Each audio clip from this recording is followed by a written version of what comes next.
जमघट powered by candid dusting powder and Mangaldeep. प्रार्थना की महक, प्रार्थना के बाद भी।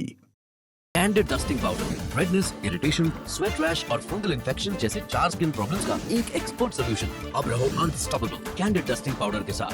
राजभवन पहुंचते हैं पत्रकार, 2 कुर्सियां दिखती हैं, एक माननीय राज्यपाल महोदय की और एक उन एकनाथ शिंदे की जो सूरत और गुवाहाटी का देशाटन करके वापस आ गए थे।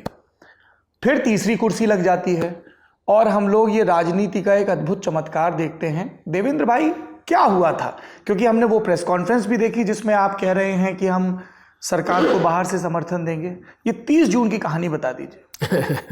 देखिए, वैसे तो इसके पीछे की और आगे की कहानी अगर बतानी है तो मैं हमेशा कहता हूँ कि मैं एक वेब सीरीज निकालूंगा। अच्छा। और उसमें एक एक एपिसोड में एक एक कहानी बताऊंगा।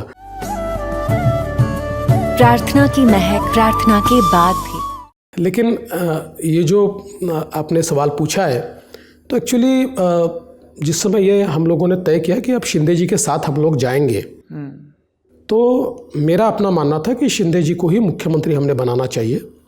मैंने उनसे बात की, उसके बाद मैंने हमारे वरिष्ठों से भी बात की।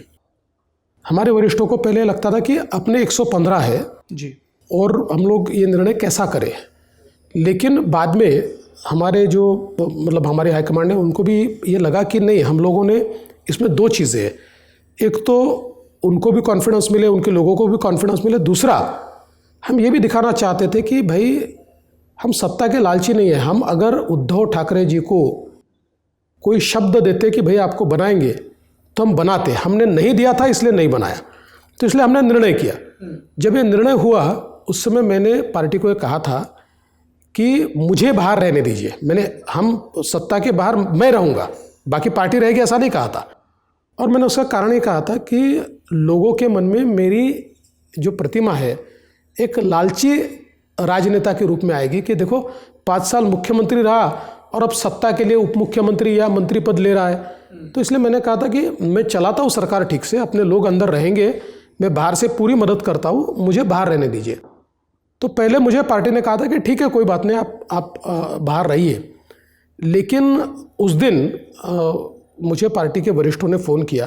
किसने फ़ोन किया? देखिए, पहले अमित भाई ने किया और बाद में मोदी जी से भी मेरी बात हुई, और उनका कहना यह था कि देखो, एक नेता के रूप में आपके सामने दुविधा हो सकती है, लेकिन कार्यकर्ता के रूप में ये दुविधा नहीं होनी चाहिए, क्योंकि पार्टी के नेता आप हो और कोई सरकार बाहर से नहीं चलती। एक्स्ट्रा कॉन्स्टिट्यूशनल अथॉरिटी सरकार चलाए, ये हमें मंजूर नहीं है। ये प्रधानमंत्री नरेंद्र मोदी ने आपसे कहा। बिल्कुल, उन्होंने कहा एक्स्ट्रा कॉन्स्टिट्यूशनल अथॉरिटी सरकार नहीं चलाती है, सरकार वही चलाते हैं जो अंदर होते हैं। और ये सरकार अगर ठीक से चलनी चाहिए, ऐसा आपको लगता है, तो उसमें आपके पास एक्सपीरियंस भी है, हम सबसे बड़ी पार्टी भी है, तो हमको इस सरकार को स्टीयर करना होगा और उसके लिए आपका अंदर रहना ज़रूरी है। तो उनके कहने के बाद तो कोई सवाल ही नहीं उठता था। मैंने हाँ कह दिया। हाँ कहने, अपना पक्ष रखा तो था? हाँ, पक्ष तो मैंने रखा था, लेकिन नहीं, मैंने इतना ही कहा कि देखिए, आप जो कहते हैं वो मेरे लिए सर्वोपरि है, उसमें कोई दो राय नहीं है। मेरा सिर्फ इतना ही मानना है कि मैं मूल्यों की राजनीति करता हूँ और मुझे लगता है कि लोग कहेंगे कि ये बहुत लालची आदमी है। ये आपने पीएम से? हाँ, बिल्कुल कहा। मैंने कहा ये मुख्यमंत्री रहा और ये अभी उप मुख्यमंत्री पद।